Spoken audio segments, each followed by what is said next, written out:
is it? Like, I just want to crack the code. Like, why is it when I look at these rooms on Pinterest, they feel kind of finished and done? They feel peaceful, like some of the rooms that I had pinned. But then when I looked up in my own house, it felt chaotic. Welcome to the Minimal Mom Podcast. Dawn reaches 1 million women each month with practical tips to simplify your home. Today, Dawn is joined by Myquillyn Smith, also known as the Nester.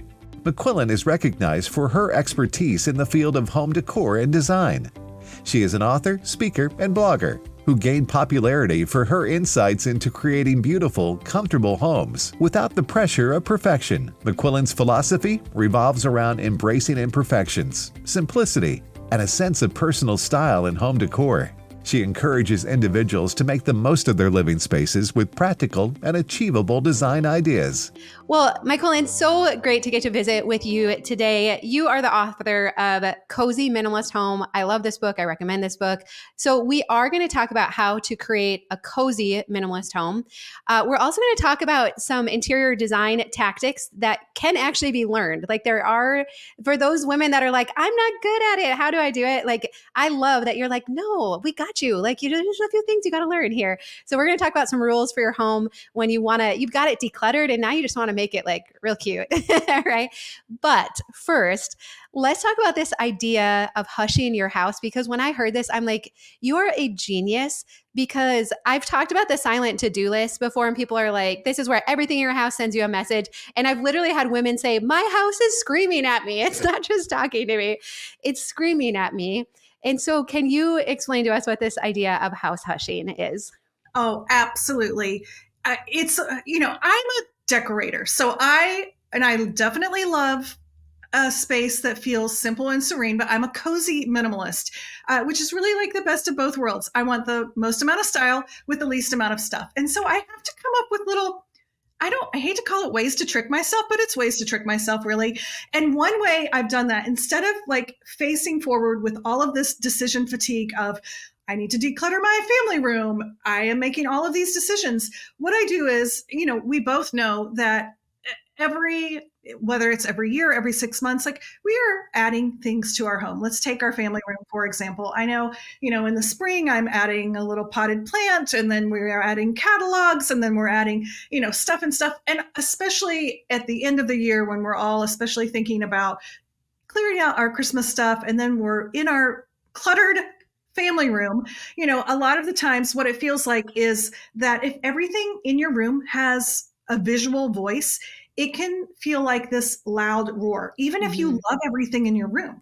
Right. It just can begin to fill up. And what I found is, instead of just like me taking everything and deciding if I love it or not, a way to kind of cheat the system for me was to hush the house, which means I'm just going to take all of my smalls out, all of my little decor, all of the giga, all of the tchotchkes, the things, the pillows on my sofa, the throws on the sofa, the clock on the mantle, all the family photos, the books, the stuff on the surfaces, just get that out. I find another room in the house where I can just temporarily stash that stuff. Like 24 hours is the key. You don't just want to do it for an hour. You want to have like overnight where everyone in the family can experience the room hushed. And so the goal is to get all that small stuff out of your room into another place where you've not seen it and experience it. Watch a movie in the room, let the dog roll around on the floor and the kids experience it.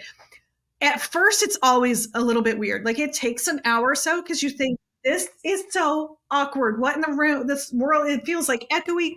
But what happens is over an hour or two, or even the next morning, you start to see all the benefits that come from this quieted space. And what happens with me, it works every time. And even though I know the trick is, I am suddenly really, really picky about what I let myself bring back in. And it's this way of backwards decluttering where instead of the pressure being on making individual decisions, I get to reap the rewards and the benefits of having a simple room. And now I'm really protective of it. I'm like, this feels So amazing. So then I'm like, I only bring in like 10% of the things back. Yes, I want that art. I love this family photo. I want this plant. But because I trust that the end result already is going to be beautiful and peaceful, it makes me so much pickier about this pile of stuff. And it has allowed me to really declutter while still honoring, having a beautiful home and having simplicity. Yes. And I think that is so brilliant because sometimes you have to feel what it's going to feel like decluttered and simplified, like you said, to really have a value for it. And I love what you said that you're like protective of it then when you bring stuff back in, because I get that. We painted when after we moved in. And so I hadn't put much up yet, but then we kind of took everything back down and back out. And you're right. Initially, like, oh, it's so stark and bare. But then you kind of like, oh, but it feels kind of nice in here too. I can breathe, I can think, I can contemplate. I don't know what, but you're just like, there's just more possibilities in this room when there's like not so much stuff in it. But okay, but so tell me this though, because a lot of times the stuff that's in there, it was gifts, it was handed down, it's special, it's sentimental, it's family. I can't not put back in the family photos. So how do you differentiate between something that like feels like it should be there because it's special and me saying maybe that's not how I want to decorate anymore. Maybe I don't want to have all that stuff out anymore. Yes. Well, I know we both have heard the quote and probably quoted it: when everything is important, nothing is.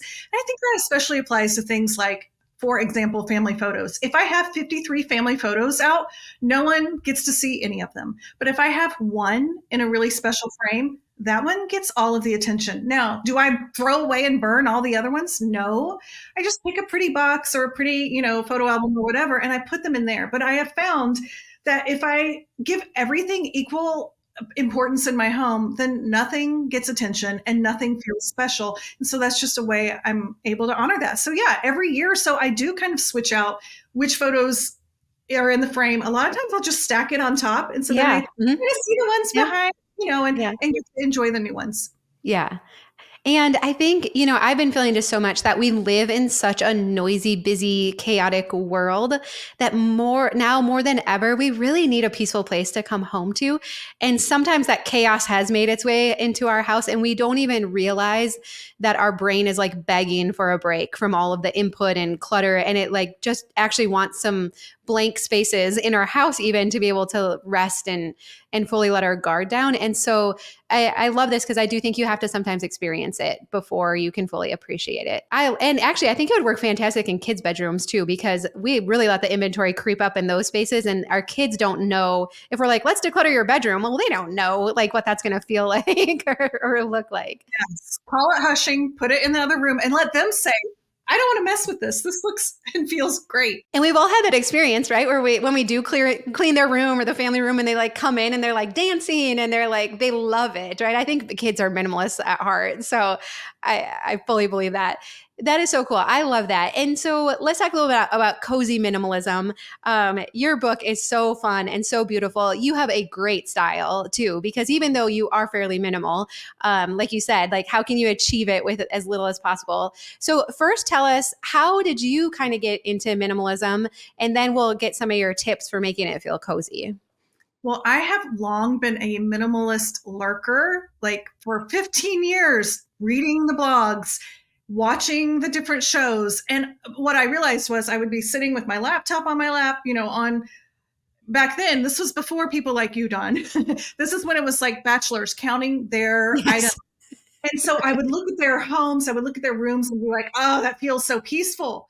But then I'd look around my own house and I'm like leaning back on a cozy pillow with a throw, hat and my slippers. And, it felt good. And there was no one representing a beautiful home with just enough stuff, not too much, that still didn't feel like it was going to echo, that still felt welcoming. So I felt like I had to make a choice. Like you had to pick a side. You're either a minimalist or you're like crazy maximalist. And it wasn't until we moved into our fixer-upper, and something about living in a fixer-upper, I didn't want to bring a bunch of stuff in. I kept stuff in our barn. And I was trying to be really mindful about what we had in the house.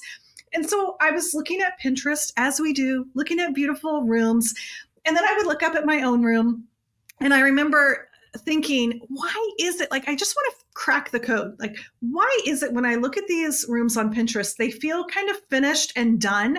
They feel peaceful, like some of the rooms that I had pinned. But then when I looked up in my own house, it felt chaotic. And for some reason, I think probably because I was reading some of those minimalist blogs, I counted the items in those Pinterest photos that I liked. And I remember one had like 30 some items. And then I counted the items in my room. And I had 2 or 3 times as many items. Yeah. All of my items were really small. I was trying to, and my style was really important to me. Like, I wanted a peaceful home, but I still wanted to feel cozy and comfortable. But when you are decorating, and I was trying to be mindful of my budget and not, I don't know, who wants to move a big vase? But what was happening was I was putting the pressure on all of my tiny tchotchkes to carry my style. But then when I looked at rooms that I loved, they had a big, large rug. They had one lamp on the surface, but the lamp was beautiful. Yeah. Functional. And they had drapes on the wall. And I didn't have any of that. I had like 3 little throw rugs and all different, which actually can make your room feel more cluttered. My lamps did not have any presence visually. And so then my surfaces felt empty. So then my wall art was too small. So then I would do like an accidental gallery wall. Yes, right. Yeah. So that's what I was doing. And it changed everything when I realized, oh, if I can just use a few more items of scale, if I can nail that scale, even though it sounds crazy, like if you are in a shop and you see a vase that's 4 inches or you see one that's 12 inches, as a cozy minimalist, I want to get the most amount of style with the least amount of stuff. I'm going to choose the larger one, and then I need less. Yeah. That is so good. And I hear so many women as they have been decluttering, they're like, ooh, my decor feels cluttery now. It kind of feels too much. And I think you're exactly right, because we've kind of gone through this style too, especially with like Hobby Lobby, and everything's like layered and it's little and it's all a bunch of stuff put together and it's gallery walls and but not just a gallery wall with photo frames. It's like all the other like sayings and things in it. And so that's where I've thought a lot about that too. I'm like, I think we have to go backwards a little bit. And not, if we're going to do a gallery wall, it needs to be very uniform and like same frame and, whatever. But like maybe one piece of artwork or one larger family photo would feel better than all of the little ones. That's really interesting. I love that you counted all of the things too. That's so good. And I'm not saying anyone needs to count their stuff ever, but it was extremely helpful. Yeah. And then how do you though do it on a budget? Because that's the other thing is I know many women are like, okay, I don't feel good at like the style side of it. And I don't want to spend a bunch of money and then get it and have it not come together. So how do we start to, okay, we reduce the number of items, but how do we make sure it feels cohesive and not break the bank while we're doing this? Yes. Well, I think not that it's easy. I mean, everything has a cost, and money is one way to pay. We can pay with our time. We can pay with our creativity. We can pay with our skills. We can barter. So yes, money is a way to pay, but there are all kinds of ways to pay. And I think, especially for someone who is a cozy minimalist who wants every individual item in their room to contribute to the overall style, in some ways, I think it's easier for us because we might be looking at things with a different eye. We might want the artwork that has more visual presence that everyone else is afraid of, but we're like, no, I just want one big piece of art, and it's going to be at the thrift store for $20, or I'm going to make my own art and just cover a canvas that someone is selling next door at the yard sale for $5. So as you begin to rethink how you can use functional beauty in your home and even incorporate scale, things will come to mind that maybe you never thought to use before. I mean, I'm looking at a secondhand lamp in my room right now. I've had it for years and years. It was $20. Like, you can't go to Target and get a lamp for $20, but I was willing. Well, I've painted over it twice now. And in a few years, I'll probably paint over again. Yeah. But I love that he's 24 inches tall, just the base. So he's got so much presence. I'll never get rid of it. But yes, it did take a couple trips to a couple different stores, but it was time well spent. Yeah, that's so good. And I think we have to kind of be okay with experimenting, trying, maybe we have to move the lamp around, we have to rearrange the furniture, that if something doesn't feel right away, that we're willing to take some time, because it is hard, because we think like, well, I should just be able to buy the pieces, put it in there, and then have it. That it never happens. I think that's what we see. HGTV, bless its heart, has ruined us because we think a decorator is someone who picks out all the stuff for a room, puts it in there, and it looks great. The skill of decorating, which anyone can learn, is actually knowing what to do when stuff doesn't look great together. I think one of the funnest things is to do exactly what you said, Dawn, and get to move the lamp around to 3 different surfaces and decide where I like it best. The goal is for everyone to love their own home so you can forget about it, so you can use it, and so you get to decide where you like the lamp. I mean, what a privilege to get to play in our homes. Our home should be the safest place on earth to try something out and to take a risk. Even in one of my house rules is risk, take one and pass it on. Like, I think kids to see us like, I'm going to paint this lamp. You can't ruin something you already hate. Like, go to the easy lamp, go to your basement, pull that lamp out you were getting ready to give away and say, well, before I give it away, I'm just going to practice. Like, I'm going to spray paint it and we'll see. And if I still hate it, I can still just take it to the thrift store. So baby step your way. But I think it's good for our kids and even ourselves to see, like, of course I'm going to take a risk in the privacy of my own home. What could go wrong? Nothing. I'll just give it away if I don't like it. Yeah. I love that so much. And isn't it amazing how sometimes we get kind of locked in with like, well, no, of course the sofa goes on that wall, or of course the lamp goes on this end table next to the, and if we would be willing to just say like, I'm just going to throw the rules out the window and we're just going to move it around and try different things. But what do you do if maybe like, what if it's like your spouse or partner or someone else in your house who is like, no, that's where it goes, or this is the color lamps are supposed to be, or like, do you have any tips for navigating that with others in your household? I have lots of tips. Well, I think depending on the room, like, I think there are some rooms where my husband has a bigger say because it's more important to him. He's in there more, and I want to honor that. And then there are other rooms where I'm just really not very confident. And so I'll ask him 1,000 questions and he'll answer it because I asked.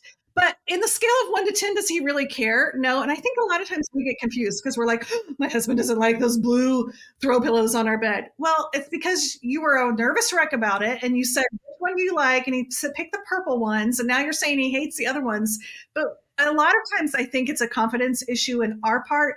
And they're just trying to help. But I think too, having a conversation about, okay, we need new chairs for the family room. How important is the look and the function of the chairs to you? How important is it to me? And then I think a lot of times it's just a communication issue that we don't have a shared language. And one way to give us a shared language is Pinterest. Have a Pinterest board. Look, if you want to say in the living room, I want you to have a say. So a way for us to communicate is you pin like 20 images, have your husband pin 20 images of living room he really likes. Then you do the same, get some coffee, sit together at the table and look at your images together. So many times you're like, oh, actually, I really like that room but you didn't have the words to describe. And so it gives you the words. That's so good. And because actually, you probably knew this, Pinterest was actually created for men first. I did not know this. Yeah, it was for them to share like pictures of cars and different things, and then women took it over, and then they realized it did much better with women. Well, side note, then I have a question for you because it just made me think of, so in our kitchen right now, so we have a old farmhouse too, right? We have white upper cabinets, blue lowers, and we did the kind of black and white farmhouse thing with black pulls, black light fixtures, black faucet, but then I had to add in a little personality, right, with our blue cabinets or whatever, lower cabinets. I am wanting to update everything to brushed gold, brushed bronze-ish colors right now. Get rid of the black, just bring that in as a pretty inexpensive way to update it. My family, even our oldest daughter, Adeline, who's usually on my side, is pushing back. I switched out some of the handles already to a brushed gold. And they're like, this is not where design is going right now. And I'm like, no. It is all going to the warm tones again. Like silver, brushed nickel is out, black is out. Like, are we going warm tones with the metals again? I don't ever believe that a cool or warm is in or out. But I believe that we should have what we like. So yes, You're is staying gold real safe there with your answer. unlacquered brass in right now? Yes, unlacquered brass is in. I'm a chrome girl. I love chrome. Like I'm crazy. No one even uses chrome, and I love it. Um, so I think, well, who's in the kitchen the most? Like, not everyone gets an equal vote here. If you're in the kitchen all the time, and I think you did the perfect thing, which is like, I'm just going to go ahead and switch some out. So everyone's allowed to have an opinion, but in some rooms, some opinions matter more than others. Yeah, I love actually, because I did ask Tom ahead of time. There was like a marriage tool we had learned, or communication tool one time that said like, well, ask the person on a scale of 1 to 10, how important is it to you? And for me, I'm like, well, I make videos and I invite millions of women into my kitchen every day. Like it's like a 9 to me actually, you know? And Tom's like, it's like a solid 2 to me. So even though he doesn't care for them, he was like, go to town, like it's fine, you know? So, but and then Adeline, you know, she gets no say, but I'm just always curious what she thinks about it. But so, okay, thank you. I That's think actually it's really cool. helpful. And isn't it fascinating? Like you can actually get really inexpensive hardware on Amazon now. Now you have to be careful the quality. Sometimes like the holes don't line up, but it was fun that I can actually do this on a pretty low budget with swapping things out now, which feels kind of good Love too.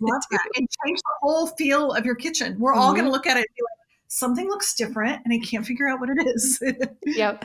Yeah. So I'm actually really excited about it. And one thing else I've learned, because our house is like a solid 1,500 square feet, like we don't have big spaces. And so as we've been updating and remodeling, I've really tried to add in more like architectural details and visual interest that way that still reflects some like personality and like our style and fits the house so that it doesn't take so many like pieces of decor either.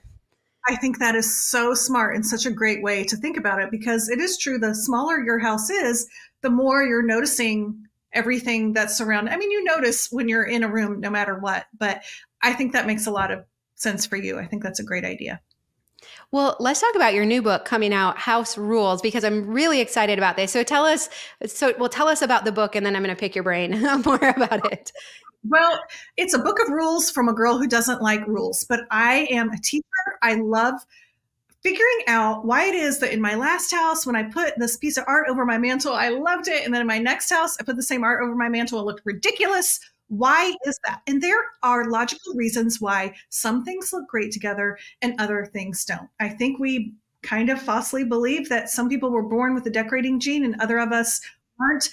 I don't believe that at all. Decorating is a skill that you can learn. And the people that seem to be naturally good at it just started a lot earlier. I know I started playing with Barbies and decorating Barbie houses. So I kind of learned about scale and contrast and things like that. Even then, I was decorating my room in high school when my friends were, on dates. I was the nerd staying home on the weekends. So I got to learn without anyone paying attention. And Yes. I think when you do that, you don't even realize that you're internalizing some maybe universal decorating truths, or if you're a cook, universal cooking truths, or whatever it is. But I was able to do that a little bit. But I really want to be able to teach those, just like simple truths that apply to every home, no matter your style, no matter your budget, no matter your home style. And that's what this book is full of. So it's things like contrast is queen if you want to be seen. So as you're thinking about way what I want to help people is when they're at Target, I don't want people to be like, I need to buy something to make my house look pretty. That Yeah. is the worst. Don't ever do that. I want you to say, I need to go to Target and look for a vase that's about 12 inches high, that has a wide mouth, that's dark and opaque. Like that is how.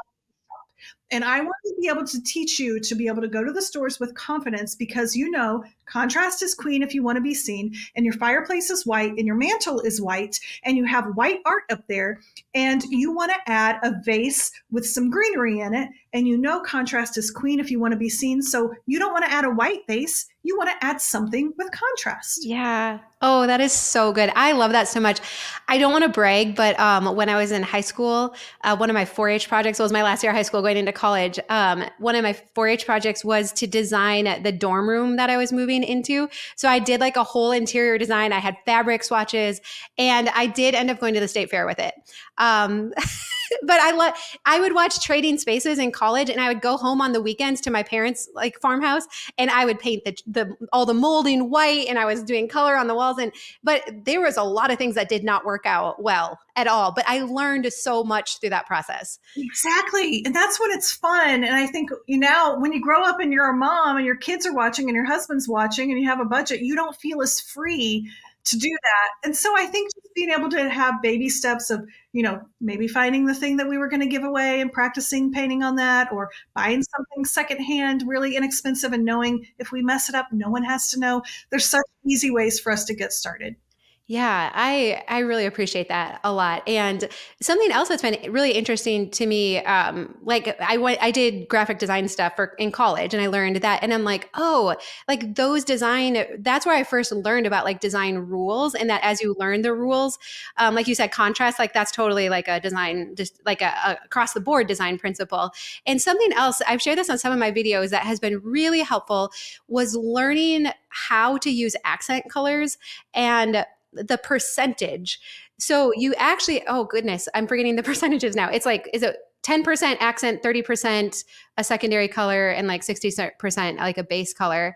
But you're like, whatever. I know what you're talking about. I don't know the numbers, but I've heard that too. And it's excellent. It's so helpful. It's so good because I was going too far with the accent color, and it was throwing everything off. And it's that thing where you stand back and you look at your space then, and you're like, why doesn't it doesn't feel right? Like it doesn't, like I don't like, and it's like, okay, so maybe like in our kitchen, we painted our lower cabinets blue, and then I had red bar stools, which I thought were so cool. And that was going to be my accent color. It looked a little patriotic, which I wasn't quite intending for. But then I was like, this is so wrong. And I ended up then getting light blue ones that were a very similar color to the base cabinets. And people were like, no, you need an accent color. And I'm like, no, because the stools it was too much. It was too big of a space. So yes, I ended up with a yellow accent color, but in just some small pieces on our open shelves, the stools themselves to be the accent color, it was too high of a percentage. Like it was too big of accents. Like I needed a smaller amount. And so it was so fun to me though, to like solve that puzzle and to like figure out. And I like borrowed like a yellow vase from my mom, and then I got something from the thrift store, like, and my mom's like, you can keep it for a while. And then after a while, I decided I didn't want yellow to be my accent color, but it wasn't a lot to change out, but it totally changed the feel of the room then. And it was just so fun. And it gives you confidence because you're yeah. like, there's a reason. Like, it's not just some woo-woo feeling and tomorrow I'm going to feel different. There's a reason why these things are in a relationship together, and now they look right to me. Or like how you said, when you look at it, you're like, it just doesn't look right. We all have that innate thing where, we're looking for balance or whatever, even if people talk about mixing woods or mixing metals, and there's a rule of if you do it 3 times, then it makes you look like you're doing it with confidence. And if you do it 1,000,000 times, it makes you look crazy. If you do it once, it looks like an accident. And so just little things like that can give us confidence in what we're doing. Yeah. That's so cool. Well, give us another rule because this is so fun. Oh my goodness. Well, and show us your book too, because it's so cool. Here's the book. And I'll tell you, the first rule is to learn the rules and then break them beautifully. So in one of his books, Andrew Peterson talks about how an artist has to learn the right to break the rules. And I love that because it acknowledges that there are universal truths with whatever endeavor we're doing. But it also tells us that the rules are there to be bent. However, for us to bend them in the right way, like when it comes to decorating, I want people to bend the rules. I want you to decorate with a tiny piece of art in an inconspicuous, fun way, because the room will be better, not because you don't know better. And so there's such a difference in how we approach our home in that way. So like another rule that I have, it talks about plant math. And I believe every home can really benefit by having some plants. And after teaching about plants for 20 years on the internet, the pushback I always get is, but my plants always die, which of course, like, plants are a living thing. All of my plants are marching towards death. They are all going to die one day. The goal is not to have a plant to live forever. So when you kind of, how we do the cost of use, like with our clothing or something, when you think about that with your plants, you think, well, if you buy a $12 plant, say it lasts 6 months, that's $2 a month. Like, you cannot even buy baby's breath from the grocery store. And that's if it dies after 6 months. I think a lot about raising a plant is kind of learning your compatibility. It's like matchmaking. Like, what kind of plant can I water or underwater my house, if it's bright, if it's light, and where I need it, and the plant and its needs? The three of us need to get together and figure out what works. And it can be rewarding. Now, if you're new, having twins and coming home and taking care of your aging parents, it might not be the time to get to know a plant. It can be a fun, rewarding thing, but the goal is not to keep your plant alive forever. The goal is just to enjoy the plant while it is alive. Yeah. Okay. So how many do we have? How many Plants, or what's the plant math? What was your rule? The plant math is when you do the cost per. Oh, that, yeah. Okay. Got it. Yes. So Okay. really, like a $12 plant, let's do the math. So $2 a month, then that would be 50 cents a week. So that's like, someone do that math. I can't do that. That's awesome. Yeah. Plant math, what I don't want anyone to have to do long algebra, but the math suddenly makes us realize that, I don't need to buy if I buy a dozen roses from the store, tulips, they last a week, and it's much better for your value if you buy a plant. Well, and I think often we're like, yeah, but if I go to IKEA and I buy a fake plant, that's going to last forever. But how do you think real plants feel differently in our house than all these fake ones we've been buying? Well, I do think it's a little bit of a personal opinion. I don't like fake plants. I do have a few. I believe that fake plants should fake us out. Your fake plants should look good enough and should be in places where plants could actually live. If you have a fake plant in your basement with no windows, like we all know. So you should at least try to fool us with your like that ivy on top of the cabinets, the kitchen cabinets, not really fooling anyone. We all know. Yeah. So I do think there is something, there's been studies done. I don't know the science, but a real living plant does add something to our homes. And I think we all can kind of feel that. And so I've over time kind of enjoyed watching something grow, learning about it. And then also, as a decorator, it's an opportunity to add beauty, to add something that is living, to add freshness. And every plant needs a container. And so you get an opportunity to add a cool container in your personal style, whether it's an urn or a wooden crate or a cool grass bag. So, you have these fun opportunities to bring texture and color and pattern in. So you kind of get a 2-for-1.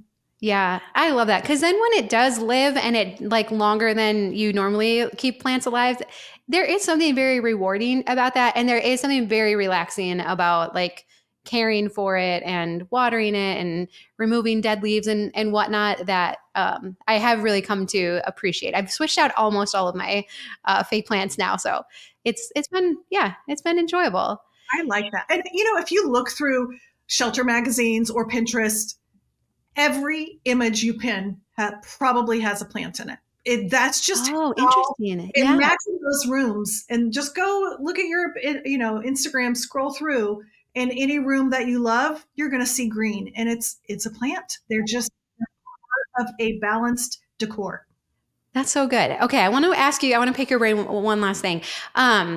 This idea, our house is small, so we started kind of moving more towards white cabinets, white wall. I mean, our walls are a very light color because I couldn't believe how much bigger it felt. Like our house felt so much more spacious. And I know white reflects light and all of that, but we've kind of come through this trend now where everything was white. So I kind of rebelled against that for a little bit because I'm like, I don't want everything white. But do you think if we have small spaces, do we need to embrace more white or is it just a personal decision? Well, you're not going to like it, but I think it's a personal decision. Yeah, I love white too. 90% of my house is white. I think also content creators, I really love to photograph a white room. Yeah. Also, we probably find ourselves looking at inspiration a lot. And so when I'm on Pinterest, when I'm on Instagram, to get to look at my own walls and have margin and to have white space is very valuable to me. And I think we all have different thresholds of what we need in our own house. I have a tiny little room that's painted like a saturated blue wall, ceiling, trim, everything. I really like it, but I don't have to look at it. And then my bedroom also is painted a color. Everything else in my house is white. And then I paint my trim, reverse trim. So you can see that it's like a darker color. So I feel like it gives me a little bit of interest. but I love a white wall. I love empty walls. Like I think sometimes we think like, oh, if you love decor, that means everything must be decorated. But, part of good design is editing out.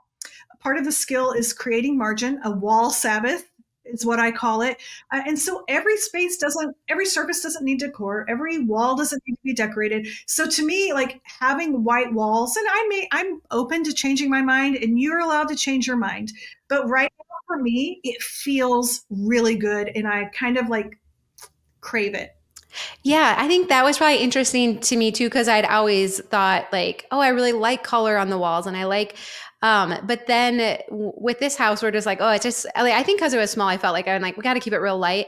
And then as we did that, I was like, oh, wow, I maybe like this way more than I thought that I was going to. And so again, it's probably more of that thing of having an open mind. And maybe if your space feels a little dark or heavy, maybe incorporating some lighter colors on the walls, and it doesn't have to be white, like just even a lighter color.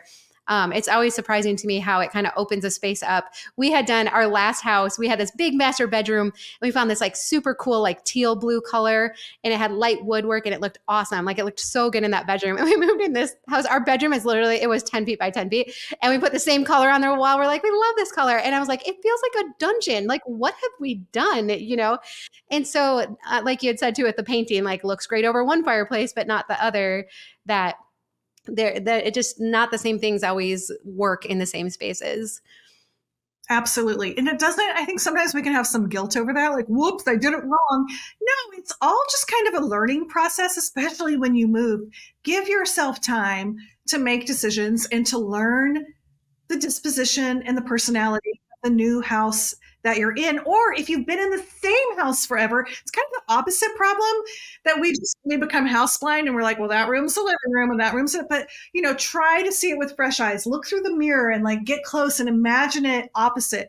Hush the house for a little bit. Yes, like, right. Things out. Like, use rooms for different purposes. Ask your friend what they see that you're missing in your house or what they use a room for. Like, wherever you are, just to put yourself in a position where you can see your place with fresh eyes, I think can be so helpful and can give you that inspiration because, inspiration is great and motivation is great. I think it's great if you're like, we're putting our house on the market. Now I'm motivated to decorate it or hosting a party. But I think my favorite way to be motivated is through inspiration. And so Pinterest, Instagram, I know sometimes those can bring up guilt or like, I don't have enough. But I think if we go to them with the right mindset, that I'm not trying to copy, I'm trying to be inspired and get ideas for my own wonderful home, that we can use those and those can give us such fuel to make meaningful change, and small changes can make a really big difference. Yeah, I love that so much. I kind of want to go decorate some more now. Actually, I want to go hush some rooms first, and then I want to like bring in some new things. So that is so cool. Well, we are definitely going to link to all of your books. We didn't even get to talk about the nesting place too, but I really appreciate that you have ideas that fit any budget. We can use what we have. A lot of it is actually detracting, what's the word?